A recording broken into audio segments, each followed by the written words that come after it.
Pada tahun 1927 di Oxford, seorang akademisi Amerika bernama Walter Evan Wen menerbitkan buku dengan judul The Tibetan Book of the Dead atau Kitab Kematian Orang Tibet.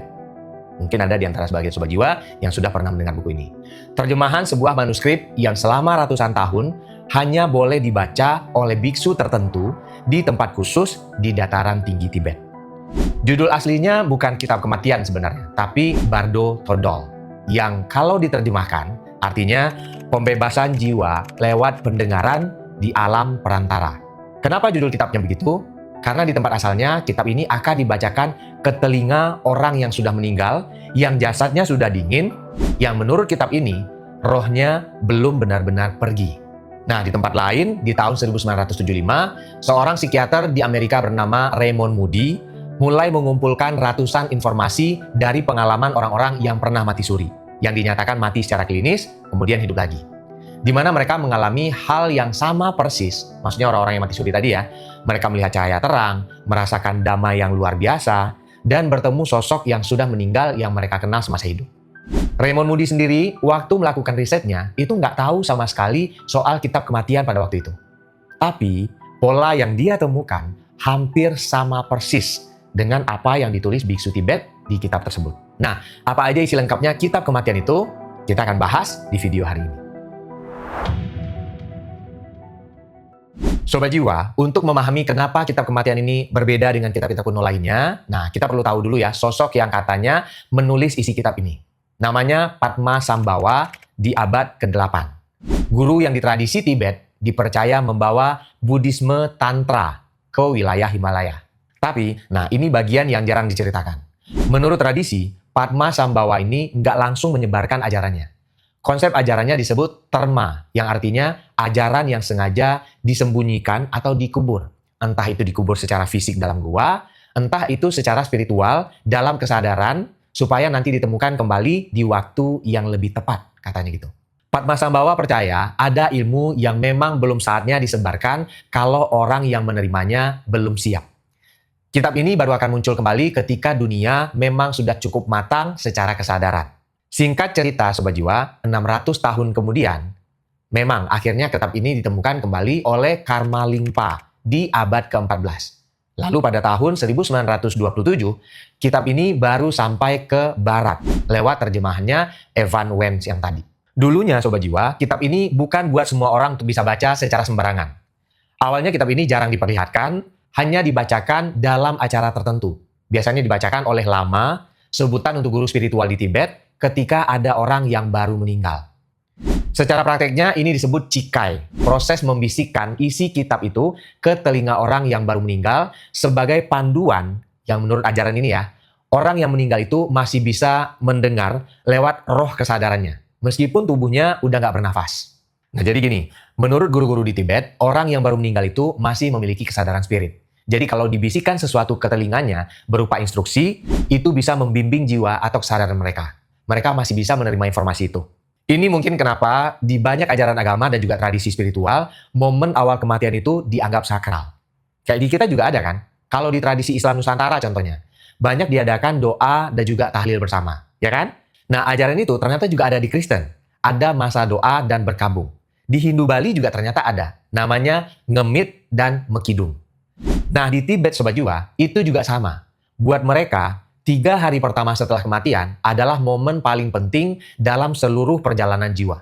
Dan itu yang kita mau bedah di video ini. 3 fase yang menurut kitab ini terjadi di momen itu. Momen yang disebut bardo, yaitu keadaan di antara 2 realitas, alam kematian dan juga alam kehidupan. Nah, satu yang menarik di sini. Carl Jung yang merupakan bapak psikologis analitis sampai mau menulis kata pengantar khusus buat buku terjemahan bahasa Inggris dari kitab kuno ini. Di bukunya si Walter Evan tadi ya. Bahkan peneliti kesadaran di universitas-universitas barat modern masih mengutip naskah ini sampai sekarang. Kenapa kitab ini begitu berpengaruh di kalangan ilmuwan modern? Jawabannya ada di chapter berikutnya. Karena begitu kita masuk ke chapter ini, kita akan melihat kenapa deskripsi di kitab abad ke-8 ini punya kecocokan ilmu yang membuat ilmuwan modern sangat tertarik untuk ikut mempelajarinya.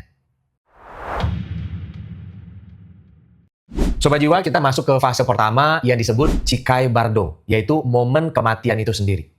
Menurut kitab ini, begitu napas berhenti, ada momen selama 3 detik di mana kesadaran diliputi apa yang disebut cahaya jernih atau mereka sebut ot gesal. Kitab ini bilang, kalau kesadaran si jasad itu bisa mengenali cahaya yang datang sebagai hakikat dirinya sendiri, bukan sebagai sesuatu yang di luar dirinya ya, maka di titik itu juga pembebasan jiwanya tercapai. Nggak perlu melewati proses lainnya. Tapi di fase ini juga dijelaskan bahwa momen untuk mengenalinya sangat singkat, yaitu yang tadi ya, 3 detik. Buat orang yang belum mendapatkan pencerahan di masa hidupnya sebelumnya, nggak akan familiar sama kondisi kesadaran semacam ini. Cahaya itu justru berasa asing. Bukan menenangkan, malah mengagetkan. Dan begitu rasa takut atau rasa bingung itu muncul, maka kesadaran akan refleks untuk menjauh dari cahaya itu dan masuk menuju fase berikutnya.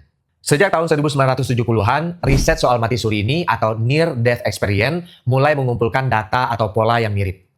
Sam Parnia, peneliti resusitasi di New York University, lewat studi AWARE yang dipublikasikan di jurnal Resuscitation, menemukan sobat jiwa bahwa sebagian pasien mati suri mengalami kejadian yang mirip seperti yang dituliskan di kitab kuno ini. Periode ini terjadi di momen yang secara medis harusnya otak sudah tidak berfungsi. Ini bukan berarti sains membuktikan ajaran Tibet. Riset soal ini pun masih diperdebatkan, datanya masih terbatas, dan masih banyak juga peneliti lain yang skeptis soal interpretasi ini. Tapi yang anehnya ya, kemiripan ini cukup mencolok buat 2 sudut pandang yang mencatat kejadian yang sama. Yang satunya sudut pandang sains, dan satunya lagi sudut pandang spiritual. Tapi mencatat hal yang sama tentang perjalanan kematian. Nah, yang menariknya lagi dari sudut pandang Tibet, mereka nggak menunggu momen kematian itu datang gitu aja. Ada latihan yang mereka sebut meditasi cahaya jernih atau God Sals Gom. Nah, mohon maaf kalau misalnya salah pengucapan ya. Ini adalah cara para praktisi berlatih mengenali kondisi kesadaran murni ini semasa hidup. Supaya waktu momen kematian itu datang, mereka nggak asing sama apa yang mereka lihat. Buat kebanyakan orang, termasuk yang sudah latihan sekalipun, fase ini nggak selalu berhasil dikenali sobat jiwa. Dan begitu kesadaran menjauh dari cahaya jernih, kitab ini juga bilang yang muncul berikutnya adalah cermin. Sekarang kita akan bahas fase kedua yang disebut Chonyit Bardo atau Bardo hakikat sejati, tapi lebih dikenal sebagai fase visual. Disinilah kitab ini mulai terdengar kayak dongeng gitu. Selama 7 hari akan ada deretan sosok-sosok bercahaya, sosok-sosok yang digambarkan damai dan juga penuh kasih sayang. Kemudian di 7 hari berikutnya muncul sosok yang lebih menakutkan. Sosok dengan wajah murka, kadang digambarkan berkalung tengkorak, memegang senjata, atau sosok yang dikelilingi api. Seram ya kelihatannya sobat jiwa, tapi justru di titik inilah ada instruksi penting dari kitab tadi. Sosok-sosok tadi, baik yang damai maupun yang murka, bukan makhluk dari luar. Kitab ini menginstruksikan kepada orang yang meninggal untuk mengenali sosok-sosok tadi sebagai proyeksi dari pikirannya sendiri. Sosok damai itu mencerminkan kualitas cinta, kasih sayang, dan juga kejernihan yang dimiliki orang yang meninggal tersebut. Nah, sementara sosok murka itu mencerminkan kemarahan, kemelekatan, ketakutan, dan banyak lagi emosi yang selama ini dipendam yang nggak pernah selesai diproses semasa hidupnya. Nah, ini juga menarik untuk kita tahu sobat jiwa. Kalau kita mau terbuka dengan segala kemungkinan. Ternyata hal yang sama juga ditemukan si Carl Jung, bapak psikologis tadi ya. Kalau biksu Tibet menemukannya lewat kitab kuno, nah Carl Jung menemukannya lewat ribuan sesi terapi dengan pasiennya di Eropa. Carl Jung menyimpulkan kalau di dalam pikiran kita itu semua ada pola-pola dasar yang sama atau yang dia sebut archetype. Entah itu sosok bijak, sosok jahat, ataupun sisi gelap kita. Jadi, saat kitab ini bilang ada sosok damai dan juga sosok murka yang muncul, maka bisa kita simpulkan sosok-sosok itu adalah proyeksi dari pikiran kita sendiri. Nah, sekarang, kenapa ini relevan buat kita yang masih hidup sobat jiwa? Bukan cuma buat orang yang meninggal di Tibet aja.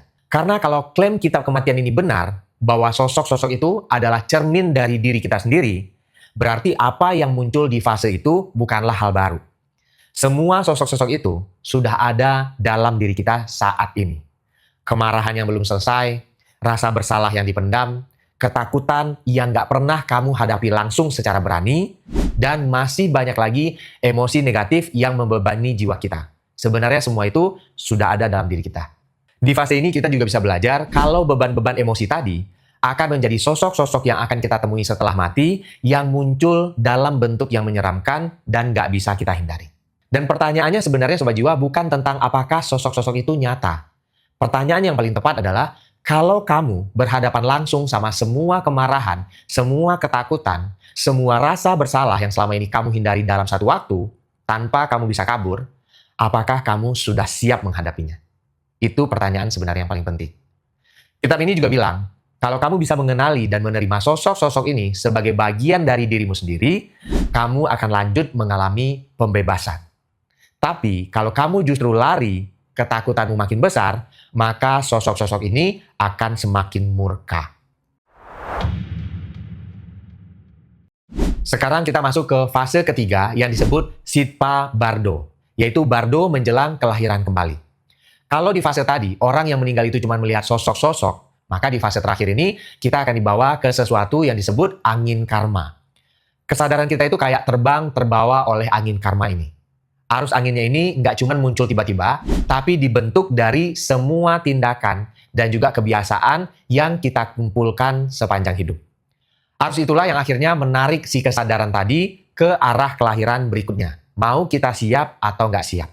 Di fase ini, kesadaran kita tidak punya kendali untuk memilih. Sebaliknya, kesadaran kita akan sangat tidak stabil dan mudah terombang-ambing oleh rasa takut dan juga hasrat yang paling mendominasi. Faktor penentu arahnya adalah pola pikir yang paling sering kita ulang-ulang sepanjang masa hidup. Nah, itu kan yang diceritakan di kitab kematiannya Sobat Jiwa.